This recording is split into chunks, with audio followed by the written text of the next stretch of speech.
Welcome in, everybody. You are listening to the Authority Podcast here on the B Podcast Network. Thanks, as always, for being with us. Here's a conversation that we're going to get to talk extensively and explicitly about a topic of a lot of importance, something that comes up in a lot of our conversations here, and it's all around communication, storytelling, the various ways that communication skills are so foundational to leadership, to the way that we're able to have success and make an impact in our organizations. And we have a great guest to talk about that. My guest is Michael Davis. Michael works with business owners, entrepreneurs, and business leaders to give effective presentations. He helps them increase their confidence, influence, and impact with more impactful presentations every time they stand up and speak. Michael's expertise in communication is rooted in belief that all business problems stem from communication issues. And if your organization aims to improve leadership, team collaboration, overall effectiveness, which I know everybody out there does, this is an approach that can deliver those results. So we'll get into that. Michael's the founder of Speaking CPR and the author of 7 books on communication, including the book on storytelling. And that's what we're talking about today. Michael, welcome to the show. Thank you, Ross. Appreciate the opportunity to talk with you and your audience, and always love to talk about improved communication skills. Excellent. Yeah, it's a topic that's near to my heart, and it's really critically important, but it's something that almost all of us can get better at. And so it's always worth more discussion, more thought about how it truly impacts outcomes, right? And how it can open up opportunities to achieve things that otherwise aren't, when we are able to really engage stakeholders, tell the story that we want to tell. So I kind of want to start just at a high level. What's the big idea of the book? Is the most important communication skill we have. That sums it up right Yeah. there. And it was born out of a series of 52 storytelling insights that I have created years ago. It's evergreen. And the idea of the book was just to put these together in a cohesive form. But that's ultimately it. We are storytelling creatures. Not the first person to say that. Some social scientists and anthropologists contend that we have been telling stories before we had written language, even before we had verbal language. We were grunting and making Right. noises and conveying messages and lessons through storytelling. What is storytelling? I think it's important to define it for listeners who maybe haven't used that phrase before or haven't heard much of an explanation of exactly what we're talking about in this sense in professional organizations, storytelling as a form of communication. How do you define it? Question, because a lot of people have a knee-jerk reaction. They picture little kids sitting around. I know a lot of educators listen to your podcast, little kids sitting around listening to someone read a story. That is ingrained in us, and it's why we are attracted to story, but that's not what we're talking about in business and leadership. It is a narrative about a person or group of people who encounter a problem as they're pursuing a goal, and they cannot solve the problem. And they're trying to hit a low point where ultimately they need someone to come in and give them new advice, new perspective, new wisdom. They apply that new wisdom. Doesn't happen overnight, but they start to increase, they start to overcome the problem and ultimately solve it, accomplish the goal, and they live a new and better life. Every book you've read, every movie you've watched, every TV show, every TikTok video that you were drawn to followed that same framework. And it's not just for entertainment purposes. It is to gain people's trust and let them know and demonstrate that you can help solve their problems. I would think of one way of describing a detail of it as it connects me to you, right? It creates relevance for your audience around whatever it is you're doing as an organization, whatever the information is that you want them to have. It's really putting them at the center of it and telling it in a way that makes it relevant, right? And so it's not fictional, a lot of that's a different thing. That's storytelling in another way. It's not inventing something, making it up. But I think that piece of the perspective taking, the really understanding and defining the main character in that story, right? The person to whom it's being told is an important part of it. And that carries across any type of storytelling in business or otherwise, to say the story is only as good as it is in the eyes of the listener or the reader. True. And so if it's not something that has any relevance to them, the details don't matter. You can kind of argue with that, add to that, tell me what you think about it. But certainly in terms of communicators, and maybe those who aren't professional communicators in the sense that that's not their role or title or training, but who are in leadership roles, who are responsible for guiding organizations, that a lot of times the natural inclination is to think first about what we want to say, right? What is our program? What is our product? What are the details of it? Or what are the things we're doing here? And I always advocate, like, start with who you're talking to. Think about the things they want to know, the questions they have, their pain points, their challenges, and then line up what you have to say with those things. And then you have the makings of a story that can resonate. Absolutely. When you start with a relatable character, a main character who has a problem similar to that of the listener, that's the starting point. Really, the starting point is to ask yourself, what problem do I solve? How do I solve it? What is my solution? Now build a story around that.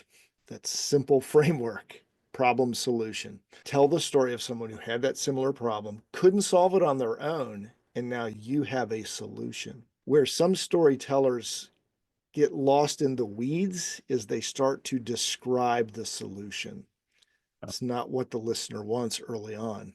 What they want to do is they want to experience the same positive feelings that the main character experiences through the narrative. They encounter the problem, they're frustrated, angry, mad, whatever they're feeling, it's negative to a low point. They get the solution, they start to implement it, that changes their emotions, till they get to the point where, oh, I succeeded, solved the problem, accomplished the goal, I feel better, here's my new and better life, and here's the wisdom I gained from it. So you're right on, is that we have to appeal to the listener's emotions. And sometimes we're going to use the word business here, but I understand education. Look, you're a business too in education. People have often made the mistake in communication of saying, we got to separate the emotion from the message. Well, that's ridiculous, because the people listening to you are emotional creatures. Now, modern society seems to at times want to try to drive that emotion out of us and just go left brain thinking, left brain facts, figures. It's not how we're wired. If we want to connect, we have to help people understand, hey, we get you. We understand the problems and challenges you're facing. And a story does that better than any other type of communication.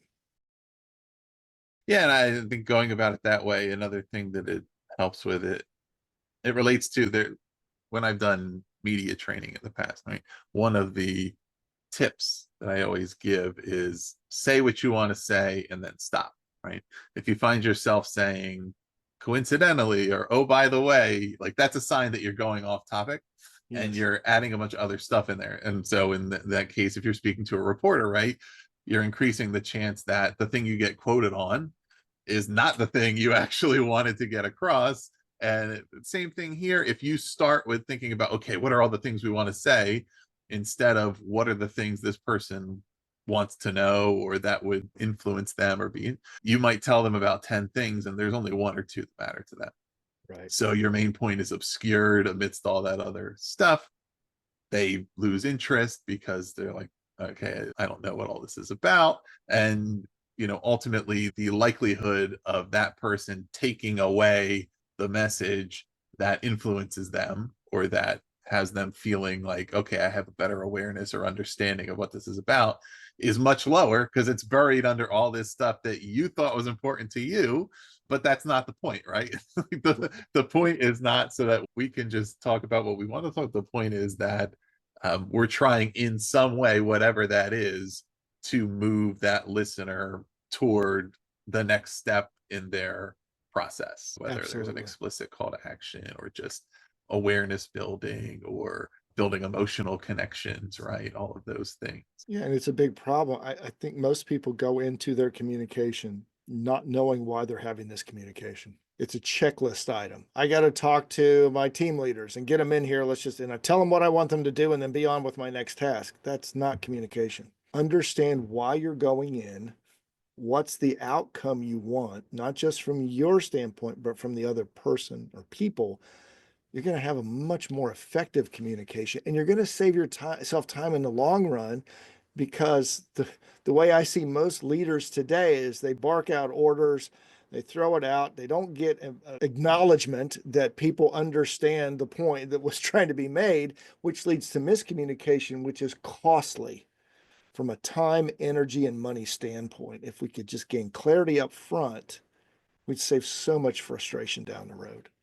Yeah. Yeah, and that brings up an interesting additional point about when communication starts, when it ends, if it ends, right? What is the life cycle of that communication? That as somebody who aims to be an effective communicator, your job or responsibility doesn't end when you've said what you're going to say, right? That there is part of the accountability for that is making sure that it was understood, right? If it's internal, you're talking to your staff, your colleagues, did they get what I was saying? Do they agree with the parameters? Do they have an adjustment? Like, what are they communicating back to me? Are we finding a way to, if I want to achieve a certain outcome and I'm saying this is the goal here, but the person who I say it to, okay, I understand what they said, but in my head, I know that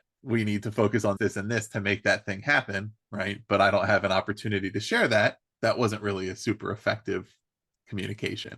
And so, what is that cycle to you? And we can focus this one more on those internal organizational pieces where a leader, okay, a leader has committed to communication and transparency, right? And saying that, but what are the next steps after I've communicated my part of it?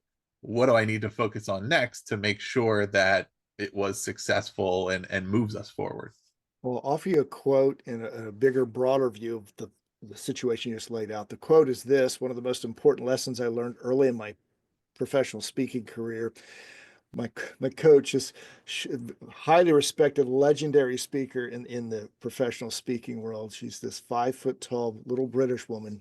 And she says, Michael, it's not what you say, it's what they hear. Right. Oh, that keeps my ego in check. Just because I'm supposedly the expert and walk in doesn't mean that because I said it, they're going to absorb it the way I want them to. And this is where communication comes in.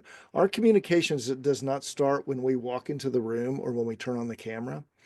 It starts in every communication that leads up to that meeting: email, text, video, whatever we're doing. We've got to look at the tone. What are we telling them? What are their expectations walking in? And starting a meeting with, okay, here are the expectations, here's our agenda, and making sure everybody's on the same page is a great way to start a meeting, because it makes sure that they get why they're there. And then at the end, it's a really good idea to open the floor up and say, now, what was it? What are your expectations of what I've just asked you to do, or what we as a team have agreed to do? And go around the room and make sure everybody's on the same page. Now, it has to be a safe environment, because people will not raise their hands. They will not volunteer to say what they're thinking if they feel like they will be embarrassed or humiliated. So we have to have a culture that says, look, I need to know.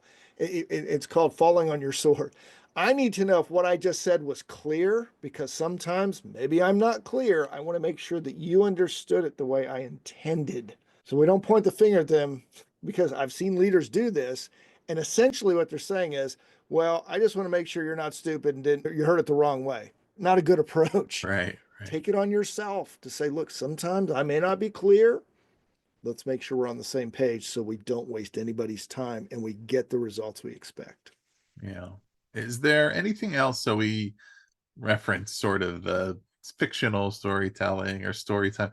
But is there anything else that storytelling specifically is not, right? Something that might be a misapplication or a misapprehension of somebody believes that they're engaging in storytelling, but there's certain things that are like, well, that's not exactly what we're talking Right. about here. It's an excellent question, Ross. And a lot of people give a lot of facts and figures and they go into a lot of details about an experience they had.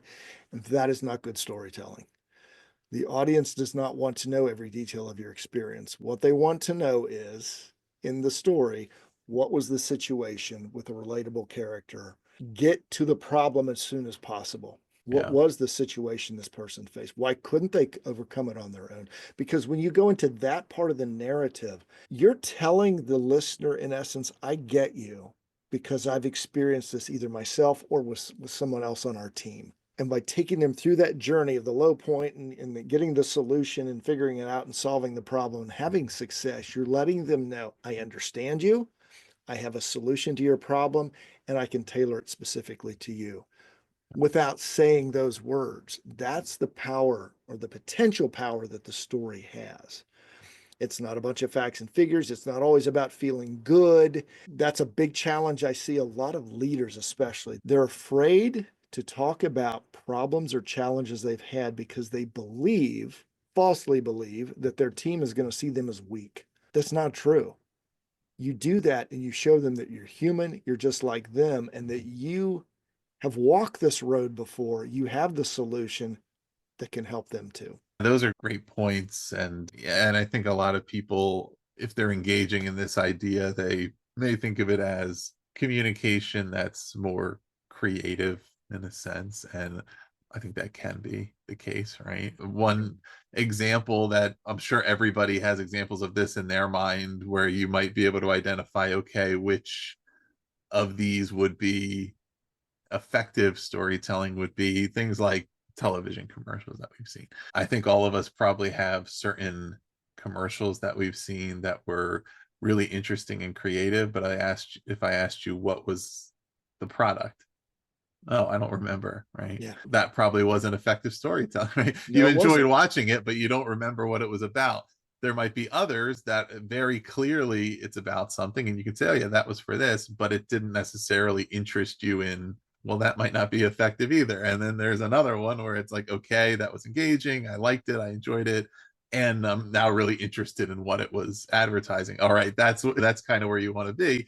So it can be a super creative form of storytelling or using right personal stories and anecdotes and those kind of things that some politicians are really good at, right? If it makes you understand the point that they're making and moves you more toward supporting that point, then that was an effective way. There's other times where it's like, okay, I lost the thread. That was I Exactly. was into that for a while, but now I totally have no idea what it's about. Well, the most successful politicians, and I'm not talking recently, this is through history and now, tell narratives. And you mentioned this before. There are people who misuse narratives to tell the story they want people to believe so that they'll get their vote, get their money. And that's where storytelling can be misused. And it has been since the dawn of human history, right? It's happened for centuries and millennia. You said something earlier, and I forgot the point. Well, we'll come back to it, I'm sure. But yeah, effective use of story gets people to buy into your ideas. And I know this isn't a lot of your listeners are not salespeople, but are you or are you not? A lot of times people say, oh, I'm not a salesperson because I'm not selling a product. Yeah, but you're selling ideas all the time. If you're in education, you get the hardest sell in the world. You got to sell kids on giving you their full attention all day long, doing the work that they need so that they can progress through the education system and get those degrees and get out into the world and be productive citizens. That's a hard sell, especially in this society with all this technology that's constantly grabbing their attention. I know the point I wanted to make.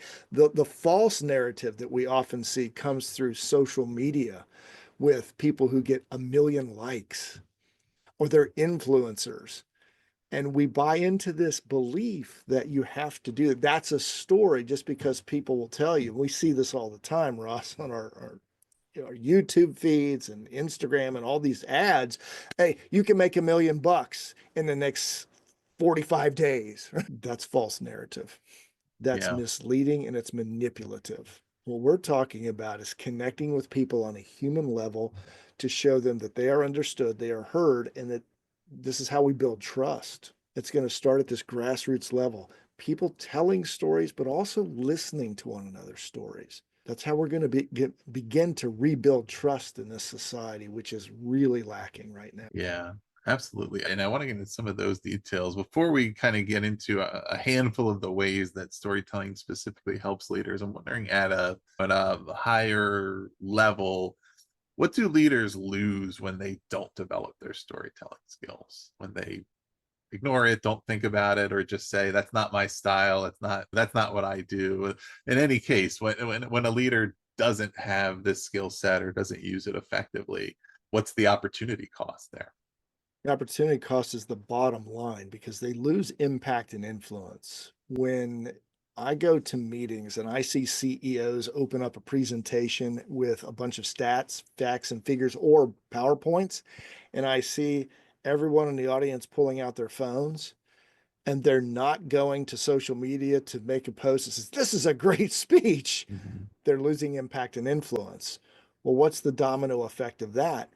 Well, they have a disengaged workforce, which their sales force is not motivated, so they're not out selling, probably have low retention. All that is a snowball effect and it adds up to, I don't know what the numbers are. And it's hard to put numbers on lost opportunity cost, but you can take a hard look at what's lost retention costing us. You can do a comparison of sales during different periods to say when we were using a certain communication style, what worked, what didn't. So it's measurable, but it's massive. Yeah. And it continues until you decide that I'm going to stop just trying to communicate with people and coercing them through facts, figures, and fear, and say, let's connect on a human level so that you want to work with us. You want to be part of this school district. You want to be part of this team. I mean, the cost of lost retention is huge. Right. Yeah, absolutely. Let's get into some of the specific ways that storytelling helps leaders. And these are all things that I've pulled out that are specifically relevant to school leaders, leaders in education, all the challenges that go along with that, the current climate, the things that leaders are hoping to achieve. A big one is enhancing influence in general. It's part of the promise we make in the description for this podcast is Mhm. that there's strategies on this show to help you increase your influence with the people. So let's talk about that. Why is storytelling an important part of? Because it lays down a vision of what you want to be. Well, let's just say you're a school district, you're a superintendent. I would encourage you to sit down with all your school principals and ask them one question. Have them write this on a piece of paper. What is our mission and our vision? See what they write, compare them. Pretty good chance you're going to get a bunch of different answers. If you got 20 people in the room, you're going to get 20 different answers, and that's not good. If they're not all even on the same page of where you're going as an organization, that's a problem, right? So we can start to tell stories that create the vision of what the future looks like for you. Fostering trust, something you referenced earlier, big one for all leaders, right? How does storytelling support that? When you as a leader are willing to share your struggles, your strife, and your setbacks, the word vulnerability is overused today, but I think it fits here. When you're willing to be relatable by showing your scars, where have I fallen down? Where have I made mistakes? And what did I learn from it? You got to have that other part in there. Here's what I learned, and here's how it will save you time, money, and emotion. Then you're giving them a great service, but you're also showing them, hey, I'm not trying to be better than you. I'm here to lead you. That fosters trust because this is somebody we can follow who's not trying to show us how great they are all the time. They're a human being just like me. Yeah, yeah. I guess I would define trust level as the presence or absence of a set of beliefs that your team would have, right? Do they believe that you have a well thought out process for the decisions you make? Do they believe that you're conscientious in your work and that there's some type of values based compass guiding what you do? Do they believe that you are truly and authentically committed to the mission of the organization that you're in? Do they believe that you are there to serve them, and that they are somebody, you're somebody that they can come to when they need support or they need guidance, right? And there's many more to it, but Yeah. it's like these are all the things that we're trying to achieve, and it's clear how storytelling communication can make that happen. Am I consistently referencing our mission, vision, and values when we're talking about the initiatives we're embarking on, right? Are they clearly tied to the things that we stand for? Am I being proactive in going to people and telling them about, here's what's upcoming, here's some decisions we're going to make, here's why we're making them? Or am I keeping it to myself, either because I'm specifically just saying, well, they don't need to know about that, or that I'm just not demonstrating that you deserve to know about this. You're a part of this team, you're a stakeholder, this is important for you to know. It makes you better at your job because you understand the big picture. So now you're able to make better decisions of the things you're doing, right?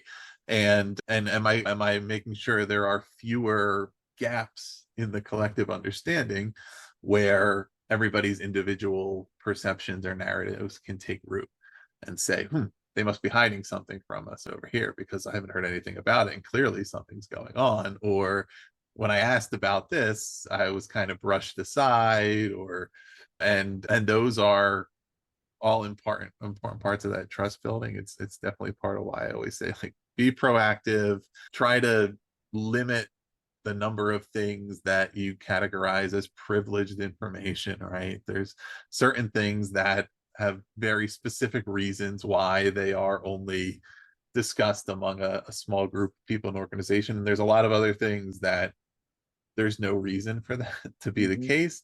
And even if it's not a project that somebody else might be directly involved in, understanding it's going to affect their work, it's going to affect their morale, it's going to affect their understanding and belief in what we're doing here. And it's better to discuss it than to say, well, it's, and again, to the point of putting ourselves in the shoes of our audiences, okay, what are the people who work here going to be wondering about?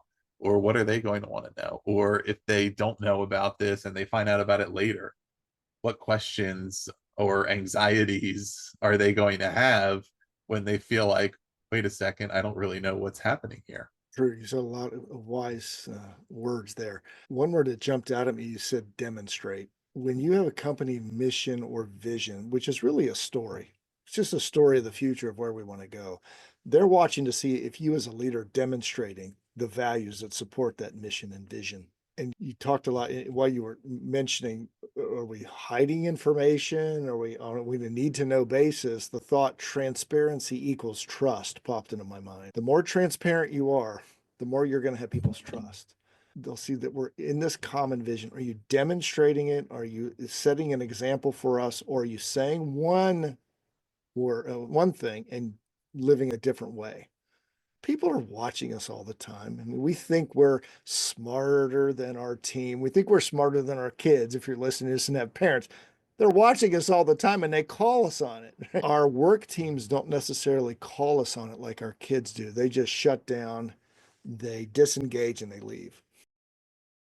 Yeah, and trust, of course, is a two-way street, right? It also means, as the person in the leadership position, trusting that my team will use that information effectively, that the things that I tell them, that withholding it out of fear of what happens if they do something I don't want them to do, right? I've been in positions before where I would have a discussion with, somebody on my team. I'm advocating for this and this. I'm advocating for you to get a promotion. I'm advocating for our company to invest in this kind of project, whatever the case may be. But I don't know what the decision is going to come out. There's other stakeholders in it. I'm not really sure what's going to happen. I'm keeping you up to date on what I'm trying to do, but I can't tell you yet what the outcome's going to be. So one fear of that would be, if they kind of feel like, you know what, the things that I'm hoping happen aren't moving forward, maybe I should leave. And well, I don't want that to happen. But ultimately, if that's going to happen, it's going to happen. It doesn't do me any good to have people on my team who don't trust me or trust what I'm doing. It doesn't do them any good. And ultimately, there's a lot of things, but it could have the exact reverse to say, okay, now I understand. I'm not seeing results on this yet. So if I didn't hear anything about it, I would just assume that it wasn't on anybody's radar. Now, at least I know that there are people looking into this and working on it. And I have to make a decision about, do I want to see how it turns out? Do I feel like it's unlikely? Like, what's the track record historically, right? Well, in the past, when I know that we've worked on these kind of things, eventually they came to be. So that's good. I know that it's moving in the right direction. In the past, this stuff never works out. Okay. But that's again the responsibility, accountability of leadership to say, what is our organization demonstrating? When people come to work here, can they look at the people around them and see clear evidence that those people have been successful when they've been here, that they've been supported, that they've developed, that their growth has been invested in, that they've received resources they need? Or do they look around and say, well, everybody here, it seems to constantly turn over, or nobody really seems happy? Well, that's the evidence, right? So Right. choosing to engage with that directly and discuss it and communicate, or not to, is not changing the fact that your evidence is what it is. So it's a good opportunity for leaders to find out, where are there holes in what we're doing? Like, where do we need Well, to be doing a better job? it's also an opportunity to find out what stories are people telling each other when I'm not in the room. That's really good to know. And you have to be someone who has thick skin and is coachable and is willing to listen to that and change when necessary. Yeah. Not all leaders can do that. But if you're Uh, willing to, your organization will thrive in the long run because it shows them also that you can change and meet the needs of your team while all focused on the same objective. yeah, trust, influence. These are two. There's a lot of things that we do professionally or as organizations where I advocate, like, focus on the process over results. Like, just focus on doing the things that you know you're supposed to do, making the right decisions. And then if you do those things, the results will speak for themselves. But with these, some of these, I might say, like, the results are the story, right? You're not influential unless you've influenced somebody. You haven't fostered trust unless people trust you. So you really do have to think about, okay, who are the stakeholders in this? Who's my team? Who's my community? And are the things I'm doing working? And if not, I need to try a different tact. And it doesn't mean I should consider it a failure, because I may have gone about it in a way that I knew I thought out well and I thought would work, right? But it does mean okay, it's time to adjust. It's time to adapt. It's time to get better. How about staff development? This is another area that storytelling can support: developing staff, helping them, right, improve in their roles. How does storytelling support that?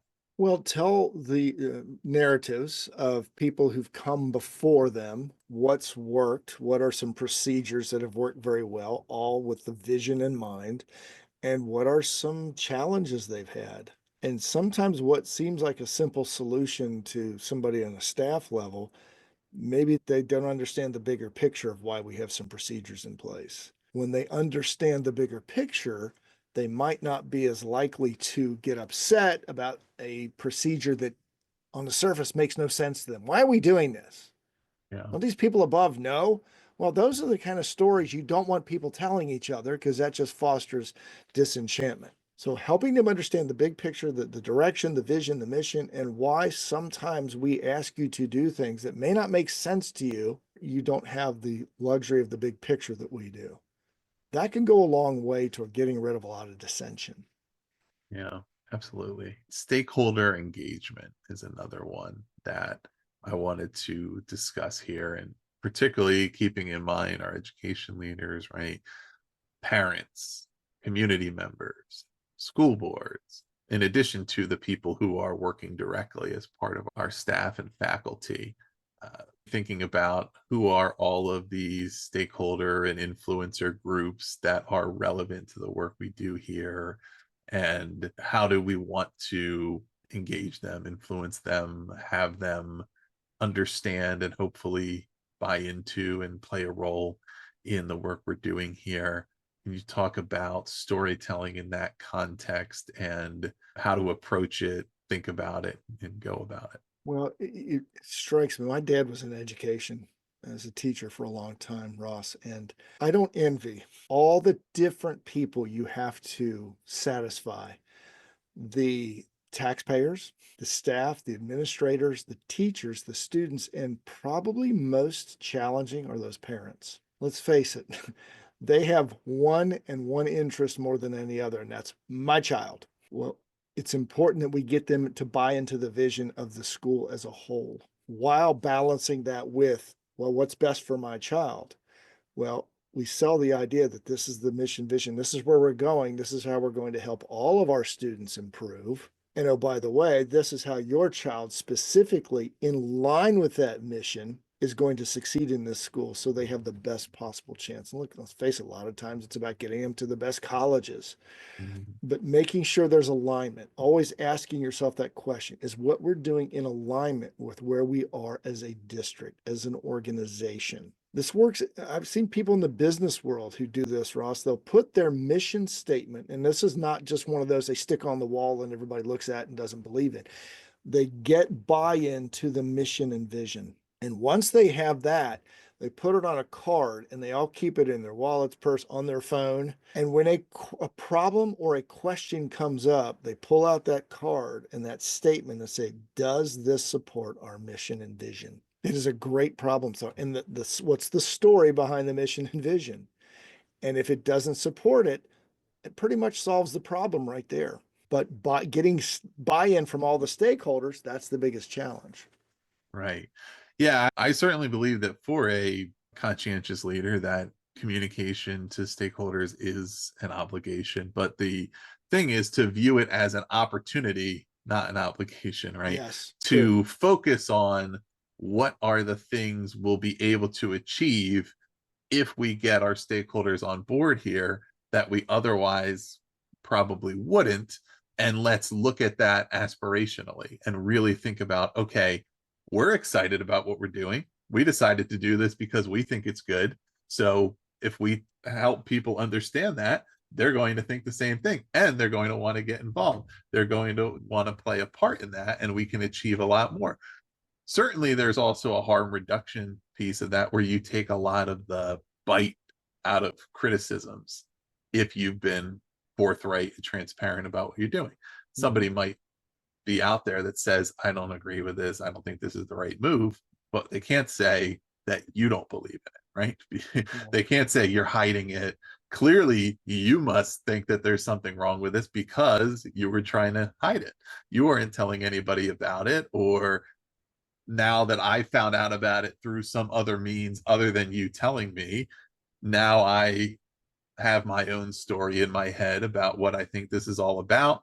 And now I confront you about it. And even if in response to that, you give me a great response, right? Now you're on the defensive, and because you missed the opportunity to set and control that narrative in a positive way. Again, not in a, this negative connotation around PR manipulation type of thing, in a way to say, look, again, going back to the mission, vision, and values, this is what we're doing. This is why we're doing it, because it is consistent with the values that we stand for here and the goals we want to achieve. And this is what we decided is going to really help us to achieve them. And so we're committing to this. That's You're it. going to get a lot of people who say, great, I wouldn't have known about that otherwise. And now that I know, I'm excited about it. I want to get involved. You'll have some other people who say, I don't think that's a great move, but you can then have a discussion with them based on the merits and based on the Right. being on the same page around the details.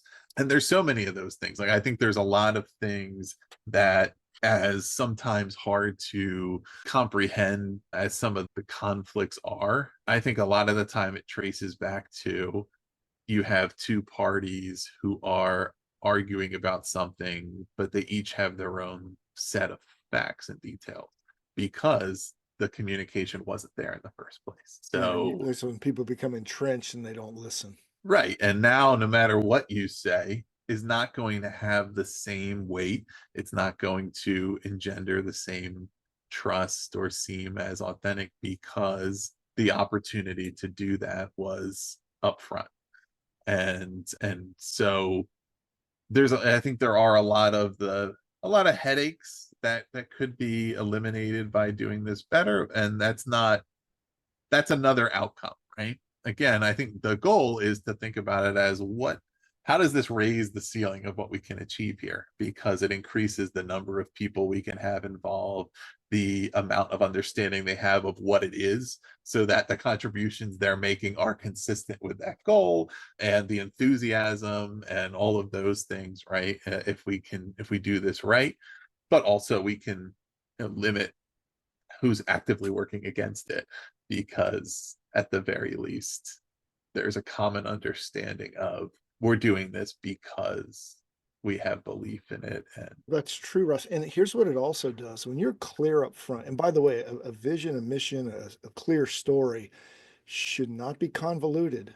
We don't stand for 17 different ideas here. It's one, two, or three central ideas. This is the outcome we want. You're going to you're going to increase retention, I should say, but you're going to lose some people who don't buy into it. You don't want them anyway. Mhm. Here's what's going to happen going forward. You're not going to hire those people in the first place. Yeah. We live in a time right now in the business world where people are hiring, organizations are hiring people they shouldn't be hiring just because they need bodies. That's not good. You're better off not having those people because they're doing more harm by spreading bad narratives around the organization. When you've got that clarity up front, that helps you going forward to pick the right people. When you can tell, this is our story, this is what we're about. If you're not a good fit, that's okay. It's nothing personal. We just didn't work out. It's like dating, right? Sometimes you meet somebody really nice, but for some reason, you're just not on the same page. Don't force the issue. There are a lot of other people out there. Yeah. Yeah. Excellent. So couple other points as we're having our conversation here, and one of them, it's definitely, it hasn't come up yet in our conversation, and it's not something that might immediately occur to people, but storytelling can actually help leaders save time. And that is, a paramount concern to everybody out there who knows that time is limited, and we want to avoid spending additional or too much time on things that we could have addressed sooner. How does that happen? In several ways. Number one, when leaders tell stories about their own challenges, that can save months or years of trying to prove that they're the leader that the organization needs and that people need to buy into. By humanizing yourself, you shorten that time that people will buy into you. Now, does that mean you're always telling every time you stand up and talking about something really struggling you had? No, but it lets people know up front, hey, this is a human being who is vulnerable, who is relatable to me. And that tears down the walls of distrust so they buy into it faster. So that when you do present them an idea that maybe they don't agree with, but they see it buys into the vision, and it's somebody who is an imperfect person who's relatable, who gets me. And so there are several questions that people ask themselves when we interact with them. And a couple of them are, who are you? I mean, what are you about? Second, do you understand me? Do you understand my problems? And can you help me solve them? Well, a story very quickly can demonstrate that. And all we're trying to do is just tear down the wall of distrust a little bit more and a little bit more, because we live in a society which is constantly feeding the distrust monster. We get on social media, we listen to the news, and if you watch the news, you're going to be pretty depressed by the end of the day because there's always a lot of negative going on, especially these days. This is what leaders have to deal with all the time. Well, how do I earn their trust? Well, I'm consistent. I tell a consistent story. I demonstrate that story, and I'm transparent. Stories do that very quickly for us. Are there one or a couple of reflection questions that you may recommend our listeners to ask themselves as they are maybe considering the state of their current storytelling within their organizations, or how they might want to step into approaching it with a little more intentionality? Some things they should ask themselves to really be honest and transparent and probing with oneself, to say, maybe they've Yeah. been listening along to this and thinking this all sounds great, and there's not necessarily a ton of friction in the message about how this can help you achieve good things and what it's all about, but it's necessary to think, okay, am I really doing this? Have I really gone about it intentionally? And if I want to, what does that mean? And what does it mean to really commit to it? Well, being honest with yourself is the first. Being willing to ask the tough questions, but more importantly, being willing to listen to the tough answers from yourself. But we're all blinded to ourselves, right?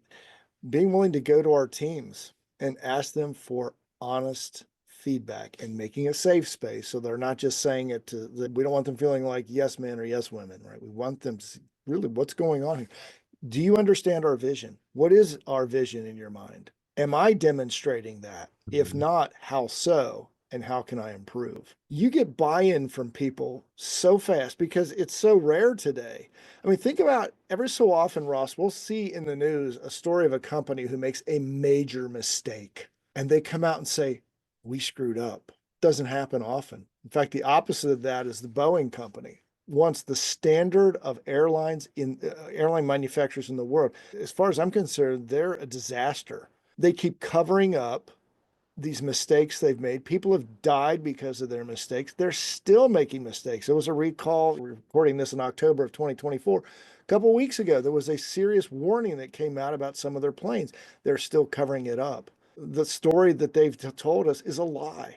At least it is the way they've demonstrated from leadership standpoint. Don't let yourself be a Boeing. Be Yeah. candid with people. When Yeah. there's a problem, don't hide from it. Tell the story of, hey, here's how we messed up, and here's how we're working to correct that problem. Right. Yeah. I mean, a good rule of thumb, and certainly one that goes back to you can engender a lot of trust and benefit of the doubt when you out and tell that story first, and don't hope it goes away, hide behind it, wait until you're asked about it, because at this point a company as you remember that it's now, when is anybody going to trust them again? No. Because it's already happened too many times where, okay, now you're clearly on the defensive, and you probably never would have said anything if it didn't become a big story. Exactly. Versus, I can certainly think of examples, right, of companies who came out and addressed a mistake before anybody even knew it was, or issued a voluntary recall or something like Mm-hmm. that before there was any problem. Is it preemptively, just in case there might be a problem with this part or whatever, we're going to come out and recall it. And it doesn't typically make you think, oh man, they must have some faulty manufacturing over there, right? It makes you think, oh, well, that's okay, good. To Now them. we can address that and fix it, and I can trade in my appliance for a new one before I have a problem. And Ross, you said something really important in that. Tell your story first, because here's what is going to happen. People are going to tell themselves a story about your organization. Which story do you want them telling themselves? The one where you lead the narrative, or where they create a narrative based on the holes that you haven't filled in, that the media is always ready to fill in for you? And is that the narrative you want them telling themselves? Yeah. Yeah, I mean, it's that's kind of true across the board, right? Yeah, For our absolutely. football fans listening, right? And penalties, the second guy always gets caught. Exactly. One guy shoves the other one, it's the second guy who shoves him back that gets called for the penalty. It's always, Every time. if you're in the position where you're responding to what's out there, you're always in a worse position than Yep. if you establish the facts and the story, and put it out there, and then let that be the guide for the dialogue. Michael, it's been awesome to have you on. These are Thank you, topics we Ross. could talk Appreciate it. about all day. For our listeners out there who want to learn more, we'll put the links to the website, speakingcpr.com, where they can learn about you, they can learn about the book. Anything else you'd like people to check out? I've got a resource that I've actually upgraded or new and improved. It's 52 Storytelling Insights. Just go to 52.com. You'll get a weekly 5-minute audio lesson with a transcript. No cost, no obligation, but it give you a deeper insight into storytelling. Excellent. Awesome. Well, yeah, listeners, you can check that out. We'll put the links below to make it easy for you. So if you want the free resources to kind of learn more about this, if you want to find the book or any other kinds of support for your storytelling endeavors, you can check all of that out. Please also do subscribe to The Authority for more author interviews coming your way every week, or visit bpodcast.network to learn about all of our shows. And Michael, thanks again. Thanks, Phil. Enjoyed it.